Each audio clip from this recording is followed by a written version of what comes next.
এরকম নির্মম নির্যাতনের শিকার। আমরা সমাজের এই নির্মম নির্যাতন, নারীদের প্রতি এই অবিচার কতদিন মেনে নিব? আমরা কি বিচারহীনতার সংস্কৃতি চলতে দিব? না। আমরা চাই তনু থেকে আফরিয়া, যত নারীর উপর নির্যাতন হয়েছে সকল নির্যাতনকারীর দৃষ্টান্তমূলক শাস্তি হোক। আমরা চাই এই দেশের এই নগরীর নিরাপত্তা দিতে ব্যর্থ স্বরাষ্ট্র উপদেষ্টা নিজের দায়ভার মেনে নিয়ে পদত্যাগ করুক।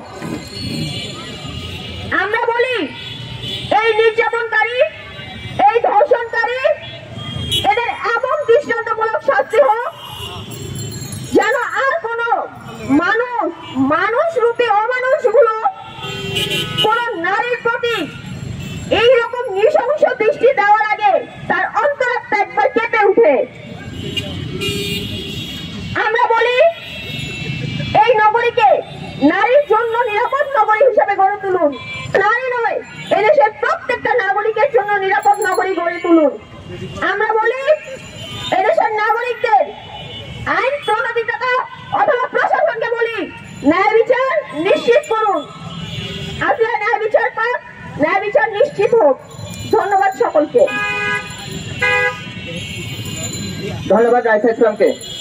বন্ধুগণ, আমাদের সংক্ষিপ্ত মানববন্ধন চলছে। আমরা একেবারে শেষ পর্যায়ে মানববন্ধনে একটু পরে আমাদের কাপড় মিছিল শুরু হবে। এই পর্যায়ে আমাদের সামনে সভাপতিত্বের বক্তব্য রাখবেন বাংলাদেশ ছাত্র ফেডারেশন কেন্দ্রীয় কমিটির কেন্দ্রীয় নির্বাহী কমিটির সাধারণ সম্পাদক শওকত আরিফ। তিনি কয়েকদিন আগে স্মারকলিপি দিতে গিয়ে প্রধান উপদেষ্টার কাছে স্মারকলিপি দিতে গিয়ে যে মামলাটা হলো, যে মিথ্যা মামলার শিকার হলেন আমাদের কয়েকজন ছাত্র নেতা, এর মধ্যে তিনি অন্যতম। বন্ধুগণ, আমরা আজকে বেশ কয়েকটা বিষয়কে সামনে রেখে দাঁড়িয়েছি। আমরা নেতৃত্বের প্রতি মিথ্যা মামলা এটা প্রত্যাহারের দাবি জানিয়েছি। আমরা দাঁড়িয়েছি আসিয়া সহ সারা দেশে সকল ধর্ষণের সাথে যারা যুক্ত তাদের বিচারের দাবিতে দাঁড়িয়েছি। আমরা দাঁড়িয়েছি আমাদের স্বরাষ্ট্র উপদেষ্টা সহ যারা এদের সাথে যুক্ত, যারা তাদের দায়িত্ব অবহেলা করছে তাদের প্রত্যেকের দাবিতে দাঁড়িয়েছি।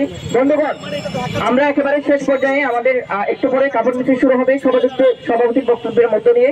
এই মুহূর্তে আপনাদের সামনে বক্তব্য রাখবেন বাংলাদেশ ছাত্র ফেডারেশন কেন্দ্রীয় নির্বাহী কমিটির সাধারণ সম্পাদক শওকত আরিফ।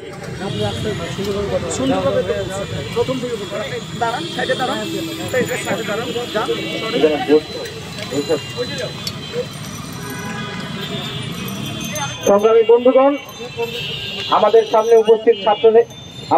উপস্থিত ছাত্র নেতৃবৃন্দ এবং আমাদের বিভিন্ন সংবাদ মাধ্যমের যে প্রতিনিধি ভাই বোনেরা, আপনাদের সকলকে সংগ্রামী শুভেচ্ছা জানাচ্ছি। আপনারা সকলেই জানেন আজকে আমরা এখানে কেন এসে দাঁড়িয়েছি।